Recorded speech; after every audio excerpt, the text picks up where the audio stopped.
First of all, a couple of announcements before I give you a briefer Dvar Torah than I originally intended. First of all, I see State Assemblyman Michael Lasher right over there, so welcome to our synagogue. As you may know, we have an interesting Congressional District 12 primary race coming up. So at the Oneg, those of you who want to spend some time with Assemblyman Lasher, please feel free to do so. And secondly, you have my permission to remove any article of clothing that you feel comfortable to remove. No hesitation. So Torah portion is Shlach Lecha in the book of Numbers. It's among the most pivotal moments in the history of the Jewish people. It takes place right in the desert. I know for a fact, even though the Torah doesn't say so, they didn't have air conditioning back then. Part of this is, we wanted to enhance the effect of understanding what it was like in the wilderness for the Israelites. It wasn't easy. It was the second year of the Exodus. The community had just received the law at Mount Sinai. The promised land was just beyond the horizon. And the original plan was to enter the land of Israel now, not 38 years later. And so Moses sends out 12 scouts to scout the land, the leaders of the tribes. And none of the estimated 2 million Israelites had ever seen it. So Moses figured, I will send out the leaders of the tribes. And when they return, the people will gain inspiration and courage and strength from their leadership to see how great this land is and how bountiful it is. And that's why he sent the 12 scouts to report back how beautiful, bountiful, and beckoning was the land of Israel. So after 40 days, the delegation returned, right? You know this, Hiram? Mila, you know that?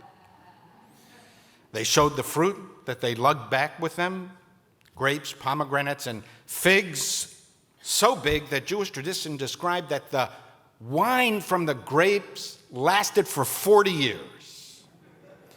Now, there was only one problem. 10 of the 12 scouts, the leaders, were adamant. We cannot prevail over the people living there. They're giants, and in comparison, we are like grasshoppers. They will crush us. That's what people do to grasshoppers, right? We talked about that. What do? They stomp on them. 2 of the tribal leaders, Joshua and Caleb, tried their best to persuade the people to push on, but even they and even Moses himself couldn't mitigate the mass hysteria that the 10 leaders injected in the people. In response, God decided that no one, save for Joshua and Caleb, would enter the land of Israel. The people would wander in the desert for 4 decades and die in the wilderness. Their children would inherit the land. What's described in the Parsha is among the most monumental of many monumental failures of the ancient Israelites. Here was a land within their grasp. How could the scouts, the Nesi'im, the leaders of the tribes, come back with such a negative report? Most commentators understood this episode as an indictment of both the leaders and the people themselves. They said the Israelites simply weren't ready for freedom. Why would they be? They had been slaves for 400 years. As Americans, we know this. You can't just simply open the gates of the plantation, say to the former slaves, okay, you're free, you're on your own now, good luck, and expect them to prosper. More than a century and a half later, the descendants of those slaves are still living their effects, as is our country itself. It takes generations to learn how to be free. Until then, every obstacle looks gigantic to you, and you seem tiny in comparison, a mere grasshopper to be stepped on.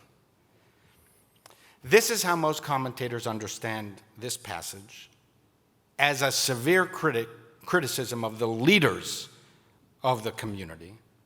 Instead of preparing the Israelites for the promised land, they gave into the people's fears and insecurities.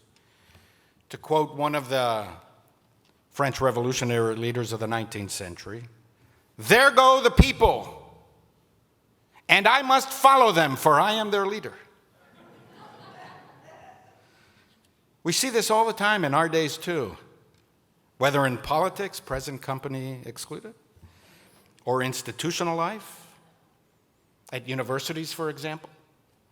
After October 7, high officials entrusted with leadership responsibilities who led from behind, following rather than guiding the people, fearful and insecure slaves to mass opinion rather than molders of opinion. Joshua and Caleb had the qualities that we look for in our leaders. Yachol nuchala. We can do it, Caleb insisted. We can overcome. But the 10 responded, lo nuchal. We can't do it. And they spread what the Torah calls dibat haaretz, malevolent and malicious slander about the land of Israel. The land, they said, is Eretz Ochelet Yoshvea. Literally, a land that devours, it eats up its inhabitants. Now, this is the conventional commentary on this episode, but there are other fascinating interpretations that depart from the literal and conventional. You know, since I've been a rabbi now for over 35 years, I'm looking for the unliteral and unconventional because I've read all the literal and convention commentaries. So I came across this in my studies this week. This line of interpretation doesn't fault the 10 scouts at all. These commentators argue that the heads of the tribes loved the people and felt enormous responsibility for them. The 10 scouts' central concern, say these commentators, was not that the land was bad, but precisely the opposite. The land was so good that the tribal leaders feared that it might be too good. Eretz Ochelet Yoshvea, they meant that the land was not that it would consume and eat up the people literally, but that it was so bountiful, it would produce such abundance that it would eat up and consume the essential spiritual nature of the Israelites and cause a spiritual descent. In the wilderness, the Israelites were living, if not in splendid isolation, at least they were enveloped and embraced by God. God shielded them. God showered upon them divine protection and kindness, providing food and water and navigation and protection from enemies. And this purity that was established in the wilderness would be shattered forever by the immense promise of the promised land. That's what the 10 tribal leaders felt. They wanted the Israelites to stay pure, away from all this messiness of nation building, away from the complexity of power and morality, away from balancing the pursuit of wealth and ambition with compassionate social behavior. Better to stay in the wilderness, they argued. The promised land is so filled with promise that it will change the nature and fundamental character of the people from the intense spirituality of wilderness isolation to the messy work of life, of building and protecting the nation. Judaism does not favor isolation and weakness. Judaism does not advise weakness.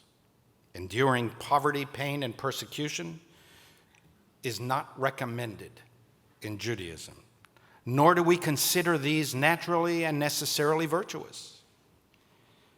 We must seek to lift up the downtrodden, but Judaism doesn't look with favor on downtroddenness. Poverty and weakness are bad. We must work to get out of this condition for yourselves and for all humanity. Judaism does not favor the pristine world of powerlessness, the emptiness of the wilderness.